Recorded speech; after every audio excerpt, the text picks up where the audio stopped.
Good morning. This is Nita and Miss Panda with the Timepiece Garden, and she's tired. We've been making turmeric. Excuse me. This is turmeric elderberry.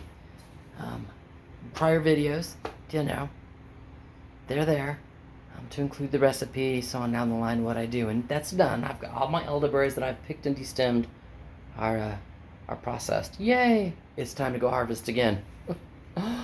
But the next batch I'll start drying. I have got no more.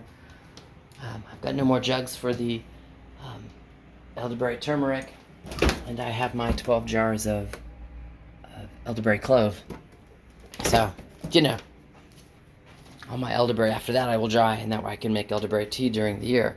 What we are going to do is a curry sauerkraut, or a curry fermented cabbage, however you want to look at it.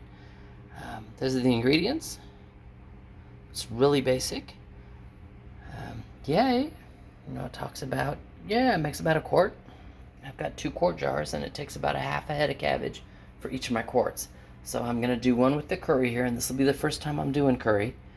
So I can't tell you how it tastes. I've not done it before, and then I'm going to do one that's just sauerkraut, but it's going to be heavy on the garlic. I happen to like garlic. So anyway, pause the video. That's the recipe. I'm going to get to doing my jars, and talk to you in a little while. Panda wants to know if I'm done. She's like, Mom, are you done yet? Let's go outside. Let's get some stuff. You ready to go outside? You go outside, go pee-pees? Okay, let's go. I can always tell. Anyway, we're going to talk about the fermenting stuff going on. I got to let the dog out. Ooh. I got winds coming. Goodness. That wasn't there earlier. I've been outside twice. That was not there. It's all right.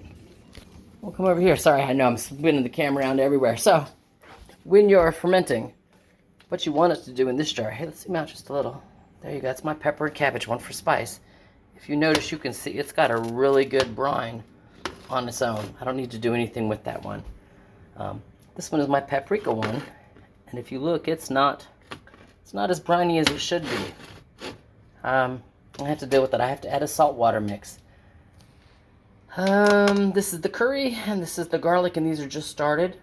So you can see it, the glass weight, so on down the line, and then the cut leaf to help hold everything down. Those will go into a dark place, so they can do what they do, and in a couple of days, just like with these, I will come back and check to see if they've got that brine, and if not, add the salt water. So, let me go on and get those dark and add some salt water to this one. Talk to you in a few. Oh, there's my instructions. It's a half a teaspoon of salt dissolved in a half a cup of water. All right, talk to you in a few. So I'm done with my in-the-house stuff. And I was going to come out and maybe work in the shade and go ahead and chop these 2 branches down. Sorry, I got something in my eye. I got to stop for a second.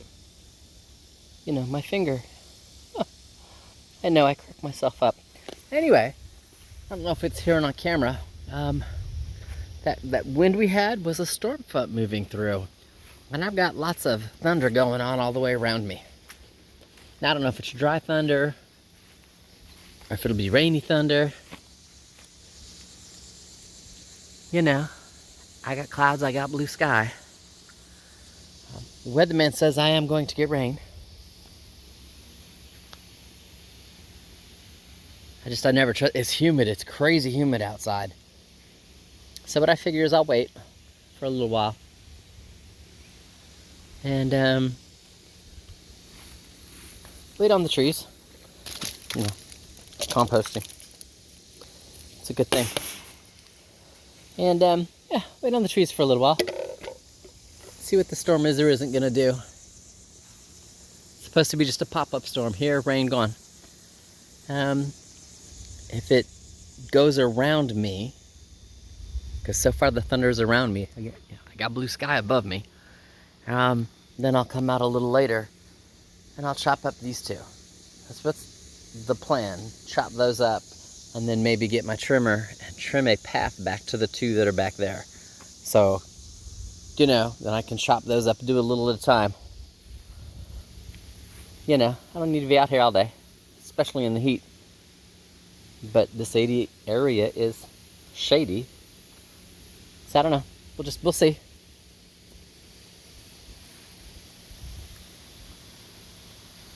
Talk to you in a few.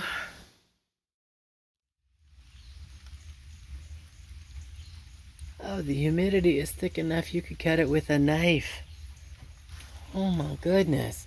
Now it's just barely raining. You can see the deck's wet. Jeep's a little wet. Not a lot. Got some drips on the edge.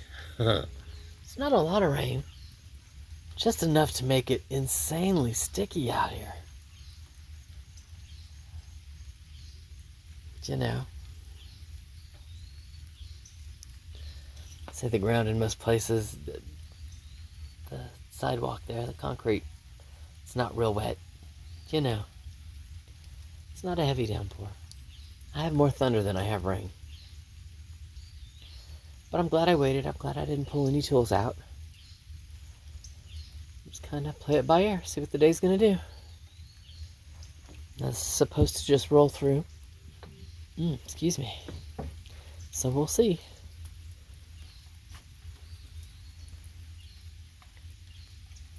And I'll talk to you later.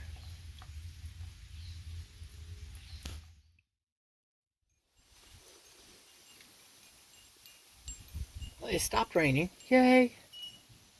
The chickens are all like, Mama, can we get some raisin snacks? My answer is, of course, yes. Raisin snacks for the chickens and eggs for Mama. See how they're all come running? She's outside. So, let me get busy. Give them treats. Cuckoo, I know. And, we'll talk to you later.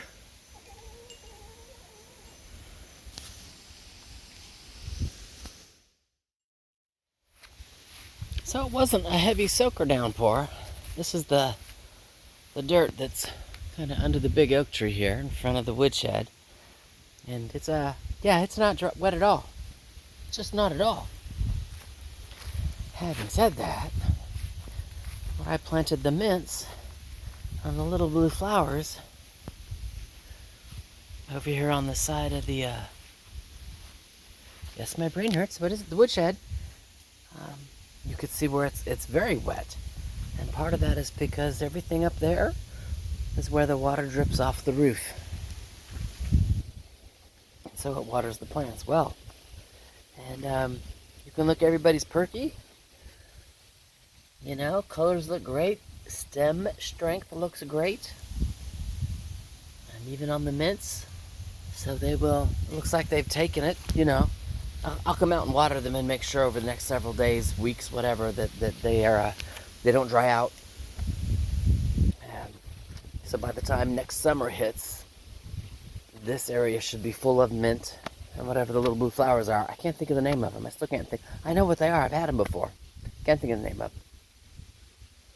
But they'll be over here, and I'll be able to take cuttings next spring and again continue to wrap both of these in mint. With the goal of keeping the wasps away. So, life is awesome. Alright, I gotta go to the workshop and get one of them little carbiner, I don't know what you call them. I call them carbiners. It's the little clip thingies. The one on the chicken coop is broken, and I can't let a raccoon open the door. I don't think they could, but time to replace it. It's broken. Throw that one in the trash. So, talk to you in a few. So this is the carbiner thing I was talking about. And, yeah, no longer, hey, it closes back on its own. It stays open. So if you're a raccoon, you could get it off of there. But you wouldn't be able to flip this up and then lift the lid up on the nesting boxes. So, again, I'm not excessively worried about something getting in there. But it's just, we're good. It's replaced. Life is awesome.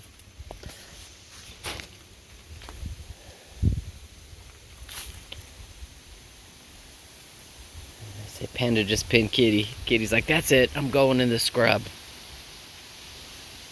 They do that. They've been following me around.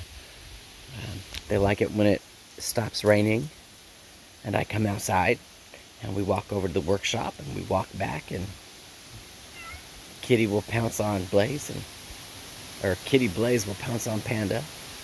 Panda will play back and pin him.